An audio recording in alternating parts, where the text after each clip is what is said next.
The population collapse is already here. All of the globalized connections and consumptions that create the world we know, we are at the end of it.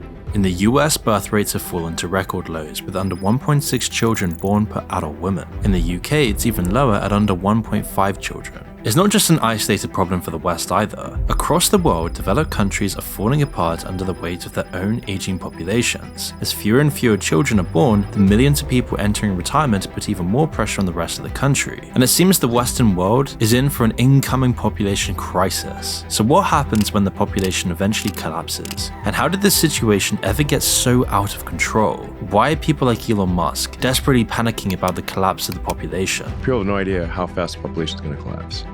Basically civilization will die with a whimper in adult diapers. Well, let's take a peek at what lies ahead for the Western world's future when the population becomes old and countries start shrinking up. Now, lots of people might welcome the idea of a natural population decline at first. Anyone who's ever been stuck in traffic can understand why it might be nice if there were a lot less people. It seemed at one point that there were so many people, all these professors saying that there were too many people on planet Earth, that we were going to extract all the resources from the planet, that humans were a cancer on Earth, causing the world's natural ecosystems to die. We have lots of environmental problems that currently exist that are being made worse by having lots and lots of people engaging in them. First, we've got population. The world today has 6.8 billion people.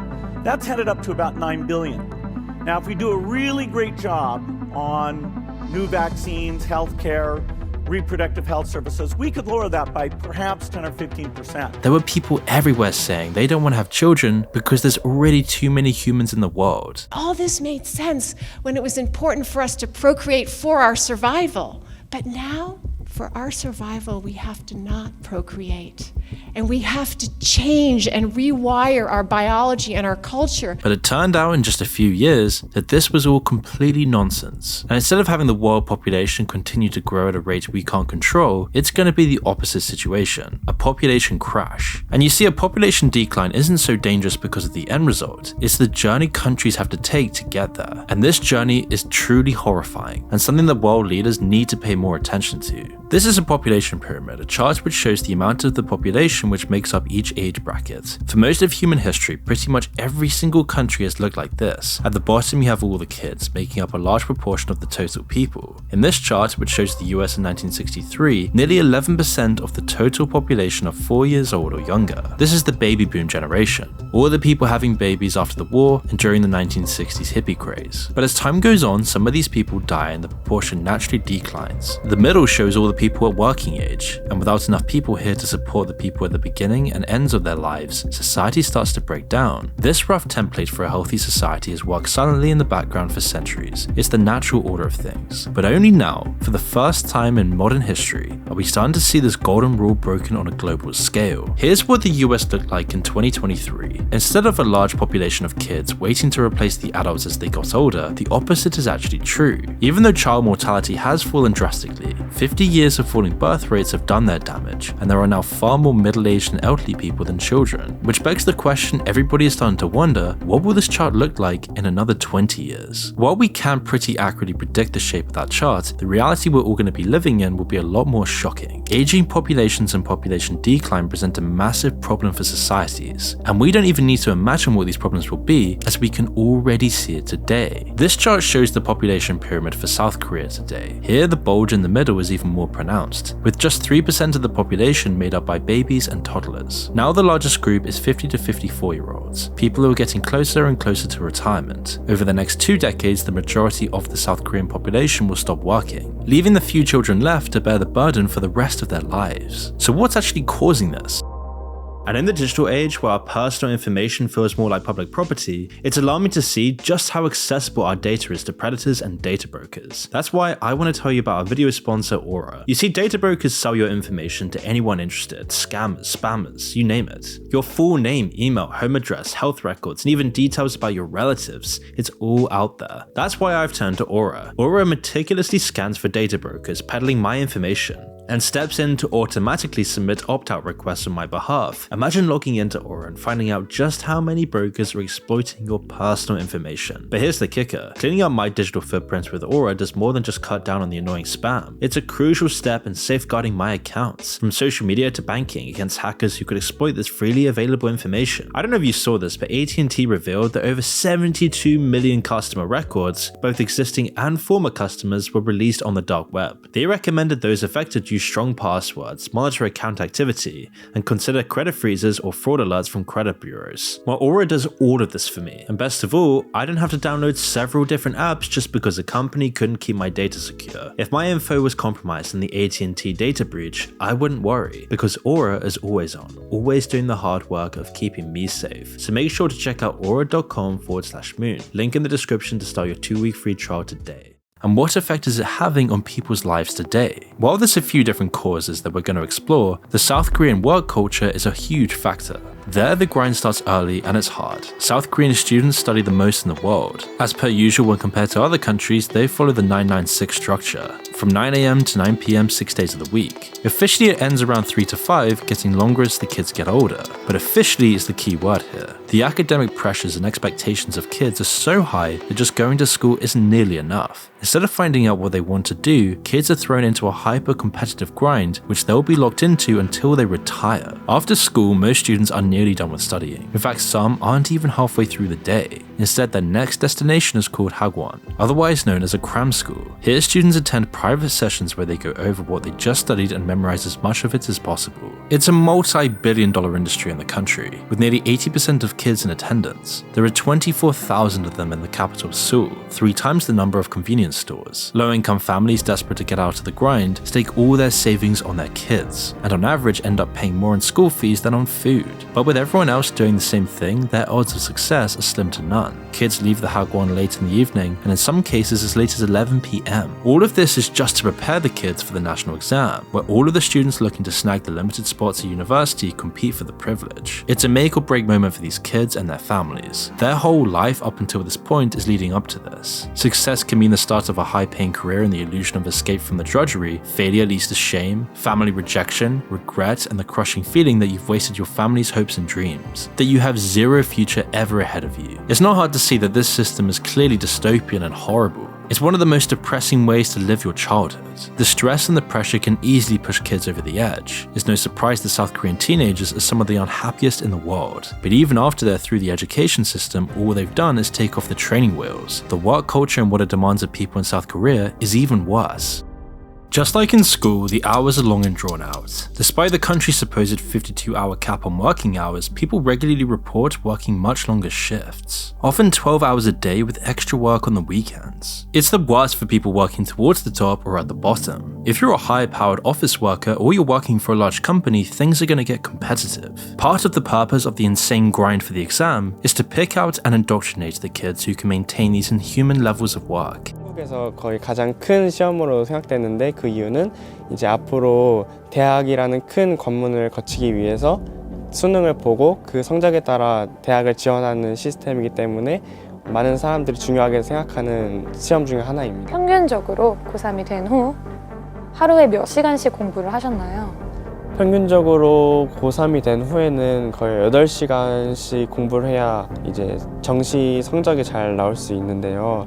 저 같은 경우는 8시간에서 좀 덜 공부했던. The competition and the hours that people get used to at the cram schools carries over to the workplace. It still hasn't been enough though. In 2023, the South Korean government even considered raising the cap from 52 hours to 69 every week. Ironically, the measure was proposed in part to double down on the crisis that they're currently facing with fertility rates. Because they didn't have enough workers, companies wanted to work the ones they did have extra hard. It was only beaten back by a massive response from young people already sick of this toxic culture. At the bottom of the ladder though, it's even worse. Rather than working highly demanding jobs on a psychological level, so-called unskilled workers in Korea have to sacrifice their physical health as well. Now we've all heard the horror stories about Amazon, like workers relieving themselves in bottles because they don't have enough time for anything else. Amazon drivers now suing the retail giant, claiming they're forced to urinate in water bottles in order to keep up with the delivery schedule that the company sets. That's what's going on in the West, where labor laws and culture are admittedly much better. Korea, on the other hand, has some of the worst. Everybody gets worked to the bone. Some workers have gotten used to the white patches they get on their uniforms after a long day. Hours and hours of running for deliveries or moving boxes in the warehouse takes its toll, and eventually, salt deposits build up from their bodies, getting pushed to the brink. I mean, according to official figures, 500 die each year from overworking in South Korea, as their bodies simply give up under the pressure of survival.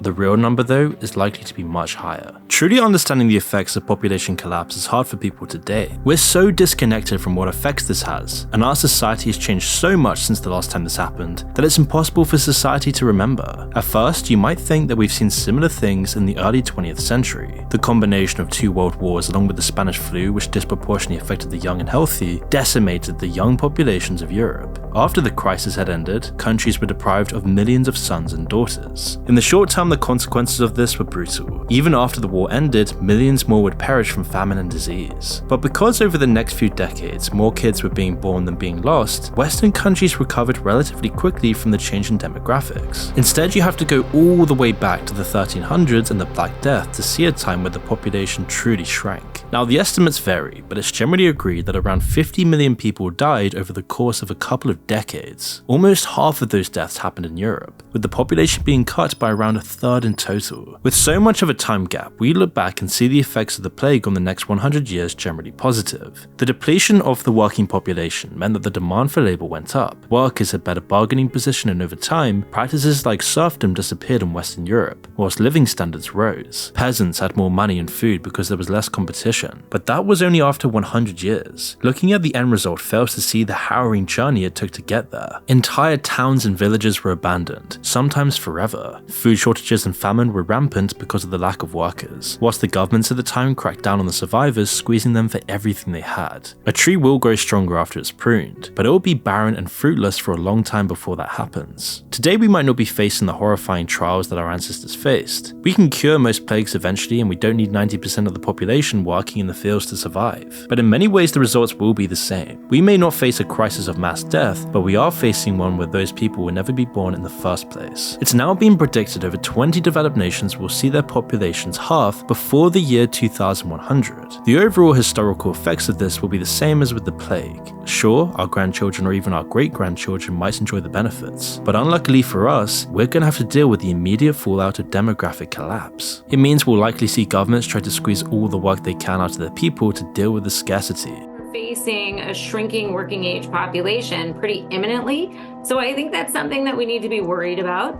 Our working age population has been stagnant for a while. Births in the US have been falling persistently and precipitously since 2007, and I don't see any reason to think they're going to turn around. Corporations and governments will push for Korean-style working conditions and hours if they think they can get away with it. It's something huge amounts of the population will have to fight back against to prevent it. All of these awful practices are relics of a bygone system that's fallen apart in South Korea. Back in the economic boom a few decades ago, there was an unwritten contract between workers and the company that employed them. If they gave it their all and were loyal to the company, they'd be guaranteed a decent wage, benefits, and enough to support their families. Today, this isn't true. The contract has been broken by firings and extreme expectations. Today's young Koreans jump from job to job just like the rest of the world has been forced to. But the other side of it, the overworking and the pressure still remains, just without any of the benefits. And doesn't that sound all too familiar to what the West is starting to deal with? With how work culture has been progressing in the West over the past few decades, we're getting closer and closer to a South Korean model. As the same problem of low fertility rates hits our society, the labor pool will only decrease. It will put exactly the same pressures on companies, which will turn the screws even more on their own employees. All of this decimates the fertility rate. People just can't afford to have children under these conditions. They can't afford the time, as people are giving all of their time to work instead, leaving nothing for themselves or for having children.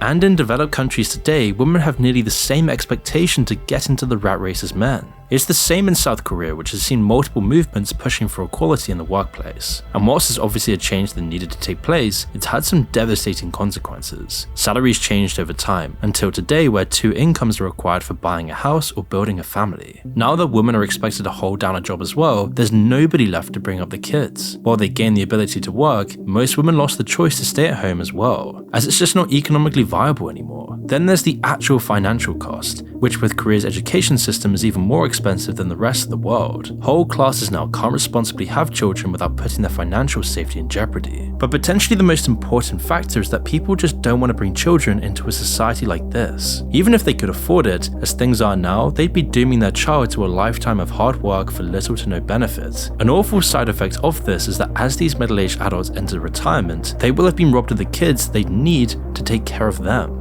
It also has massive effects on young people, changing their behavior to the detriment of wider society. As the aging population increases, it sucks young people out of the countryside and into the massive megacities. In search of freedom, a high-paying job, or just because all of their friends have already left, young people around the world have led an exodus out of the countryside and into the cities. It's a problem that gets worse and worse over time. As the villages and towns get older and older, there isn't any reason to keep up the infrastructure or facilities that young people need. What's the point of keeping a school or a college open if there aren't any young people left? Eventually, as the last people left begin to die off or move away, the towns are left as depopulated ruins. While this is happening both in the West and in Asia, it's most prominent in China. Hotowan is just one of the many cases of ghost towns and villages in China. Perched atop misty cliffs overlooking a stormy sea is a ghost town that's been overrun by nature. This is Hutuwan, a once bustling fishing village on an island off the east coast of China. This fishing village on a small island 4 hours away from Shanghai used to have a healthy population of around 3,000 people. But migration to the city combined with an aging population has led to it being completely deserted. Today, it's a tourist attraction,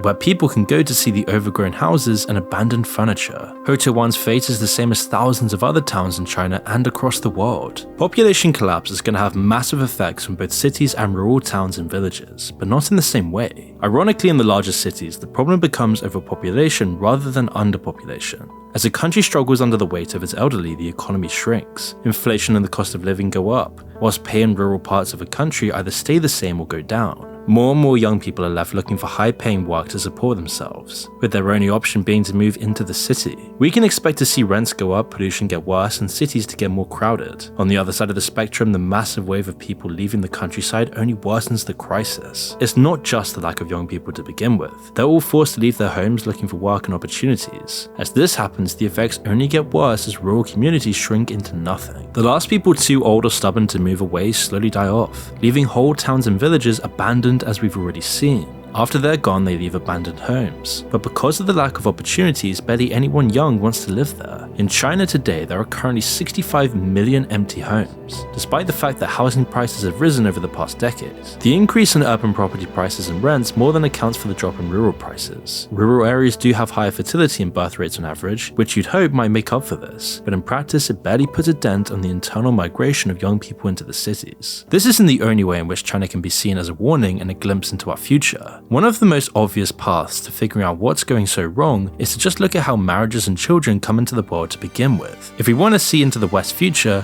we need to look again to China and their terminal marriage issues. China's been having massive population issues for decades now, but 50 years ago, they had the exact opposite issue. Their population was growing so fast that the communist government doubted whether they'd be able to keep up at all. It's why they implemented the infamous one-child policy, barring couples from having more than one child except in special circumstances. While it did have the intended effect of curbing China's explosive growth, it also had some unintended side effects that are playing havoc on China today. One of these is the brutal ratio between young men and women in China. There are now 35 million more men than women in China, making the whole dating and marriage scene far more competitive. This isn't the only problem. In comparison to Western democracies, China and other countries in Asia have sped run their cultural development. They've gone from highly stratified, traditional society straight to the present day of Tinder and Hinge in just a few decades. Meanwhile, the West has had decades of relative freedom for people to choose their own partners before they got exposed to the apps. In China, men are still seen as being the provider. They're expected to have a car and a house and a high-paying job to offer a potential bride. Meanwhile, women are expected to get married young and stay in that marriage for the rest of their lives. It all runs completely counter to the modern world of dating. This tension has only accelerated the same issues that we see in the Western world. The traditional structure of arranged marriages that China's had for thousands of years is now fading away. And so, what's it being replaced with? We know that swiping through dating apps and commodifying love into a data system alienates whole scores of men and women. It's just not a great system for building long-lasting relationships with people, as it dehumanizes everyone on a virtual meat market. It's one of the reasons that China's marriage rate has plummeted over the past 20 years. From 2003 to 2022, the amount of marriages dropped crashed by around half in China from 13.5 million to 6.8. Lots of the same pressures that we saw in South Korea are also at play.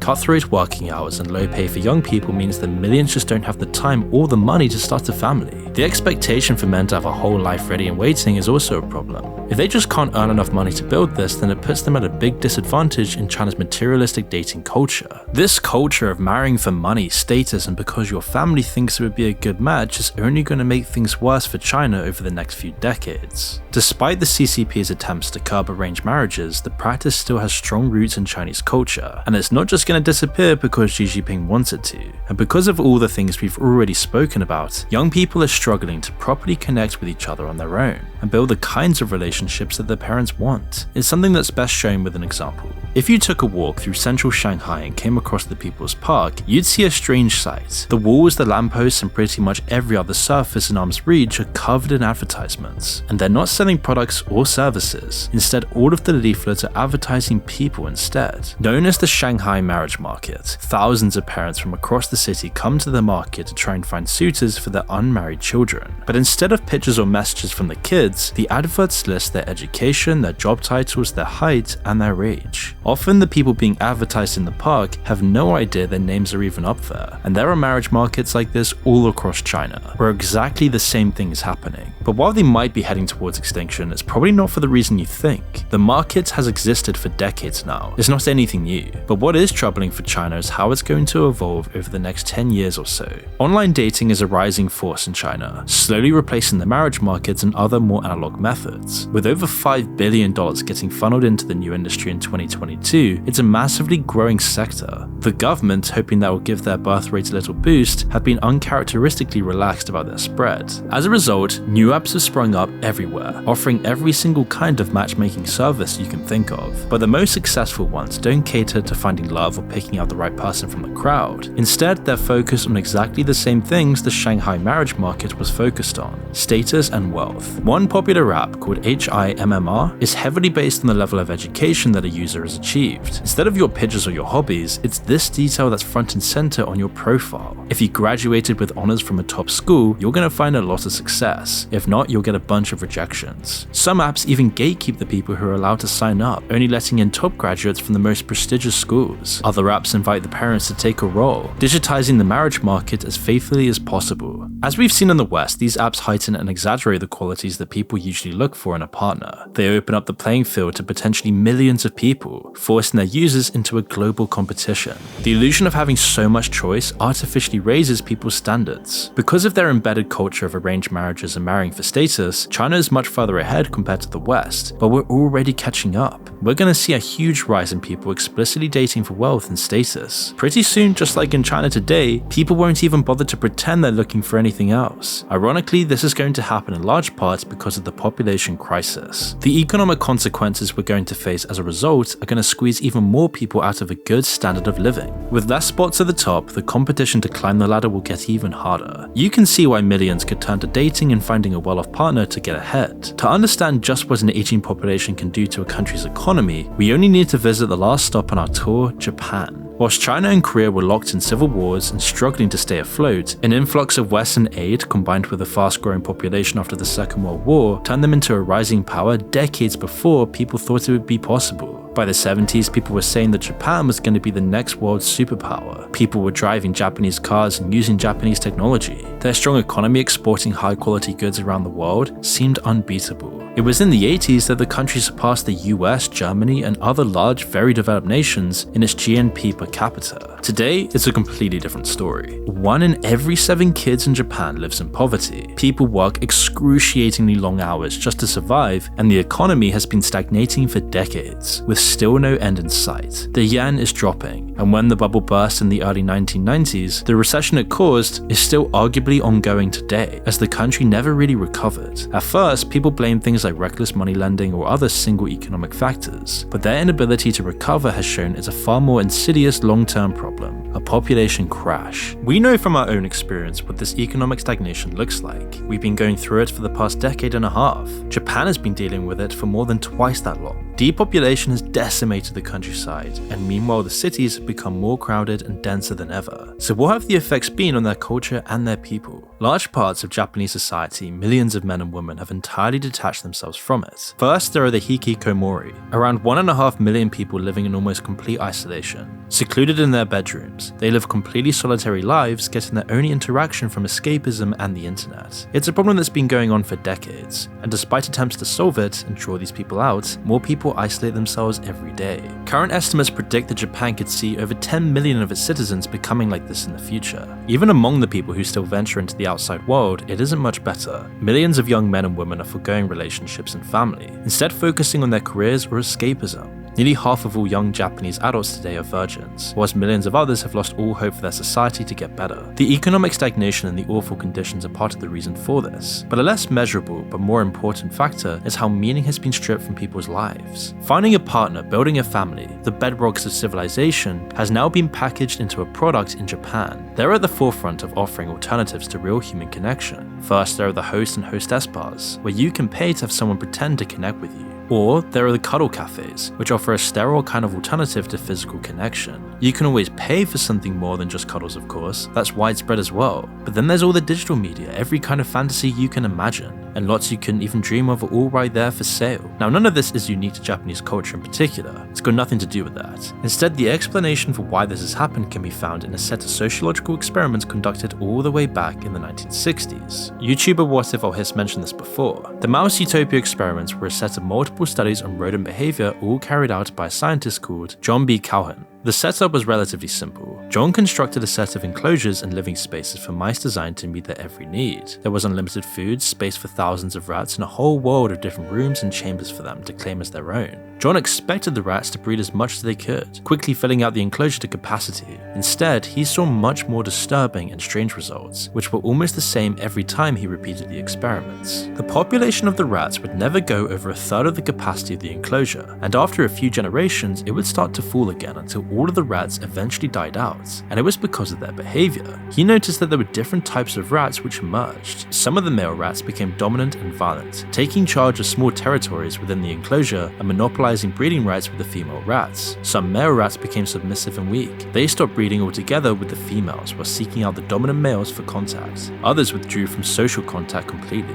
As the experiment would go on, the behavioral quirks would turn into pathologies. There was more fighting, and the female rats eventually stopped building nests or rearing their young. After a few hundred days, the colony would start losing its population and collapse because the remaining rats would become too deranged to raise their children. At this point, you're probably starting to notice some similarities between the rats and our society today. Whilst our behavior can't be completely explained by animals, it does shine a light onto the dangers that we face from population collapse. Perhaps much more pressing than the economic hardship or the changes to work are these behavioral pathologies. All of these modern problems are decimating the ability and the motivation for people to create a family. And despite how much we deny it, a strong and healthy family is the bedrock and the overall purpose the society should have. Our modern society's failure to provide this will be seen in history as its great failing. If you enjoyed this video and you want to learn how to make videos like I do on this channel, well, I'll show you behind the scenes stuff and how we post so many videos, on how we create the videos in the first place, and how I grew the channel to have over 1 million subscribers. You can join me in Moon Society. For just $5 a month, you can talk to me and a bunch of other content creators to grow your audience and make better, more meaningful videos together. While I'll be doing specific YouTube Q&As, calls, and regular posts to give you as much help as possible. So if you're a filmmaker, creator, someone who wants to make meaningful content and put it online, you can join me and hundreds of others at Moon Society on School. Use the link in the description below.